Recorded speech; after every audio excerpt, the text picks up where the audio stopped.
what it will be like when I walk by your side. I can only imagine what my eyes will see when your face is before me. I am delighted to have a chance to introduce you to one of my good friends, Julie Brizendine.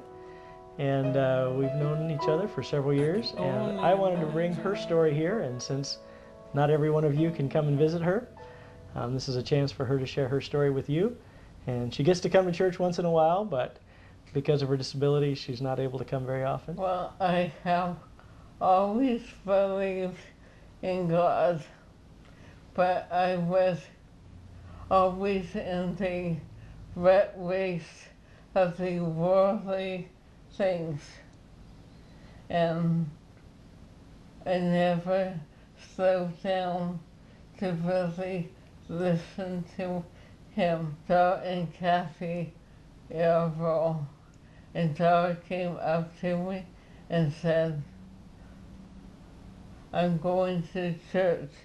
Would you want to come with me?"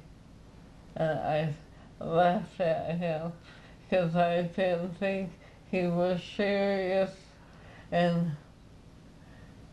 lo and behold, we started coming in 2003, and it has been, God tapped me on the shoulder and said, "I have a plan. It's to slow down and take things at a slower pace and share with everyone else." Well, the first 6 weeks or 6 months after being diagnosed with ALS, I cried.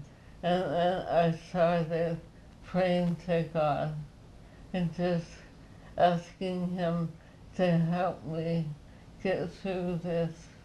And He listened. She was diagnosed with ALS, you heard her say, which is also called Lou Gehrig's disease, and it's a slow progressive nerve disease, so that Julie had, full range and full motion, and then slowly parts of her body quit operating, and she can only move this much.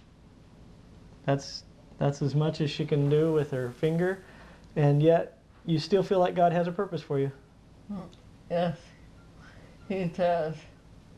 And He just has put so much joy in my heart that I just can't believe how wonderful life is.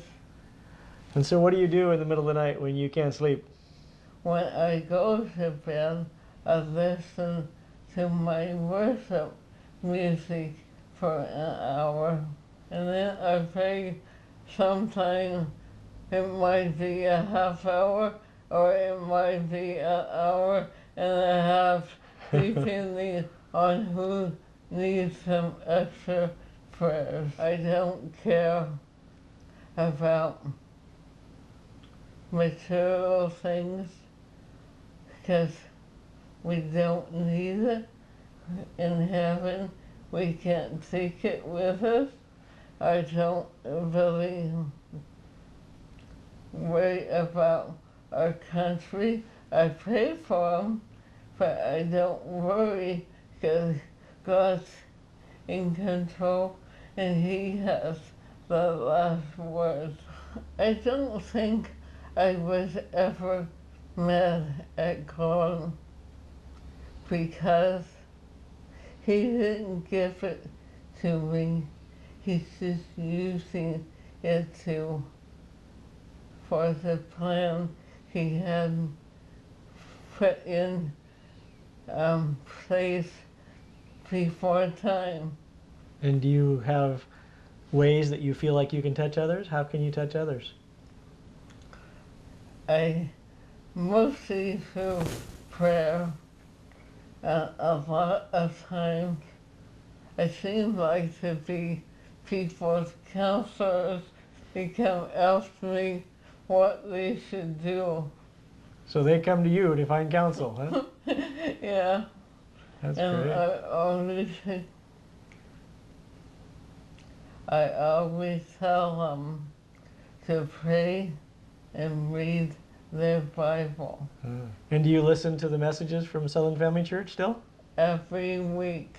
I went back and listened to all the previous years because I was looking for a certain message. Never found it. And you said that God gives you joy. Would you say you have a joyful life still? Yes, everyone that is in my life fills me with so much compassion for everyone. I think people that come to visit Julie and to get to talk to her, we go away feeling like, man, the stuff I'm dealing with is so small compared to the challenges that Julie faces, and she has such a positive attitude and an indomitable spirit, and she does have joy. When you talk to her, she's not faking it. This isn't just for the movie. She is a joyful person, and because of that, people around her sense that there has to be something supernatural here. If everyone thanks God for all the trials He puts you through, it isn't doing you any good because He loves you and He's just making you a better person. So why should I draw on the negative when there's so many positives in the world? I can still think, I can still read my Bible, I can still think I can think, but I can't. But You can still pray. I can still pray in my mind. I can even give you a hug, because that's one thing I miss about not coming to church is the people. Southern Family, thank you for being my church. Just be happy with what you got. If you don't have it, you don't need it. Just live your life like Jesus lived his, and everything will work out in the end. I can only imagine what it will be like when I walk by your side.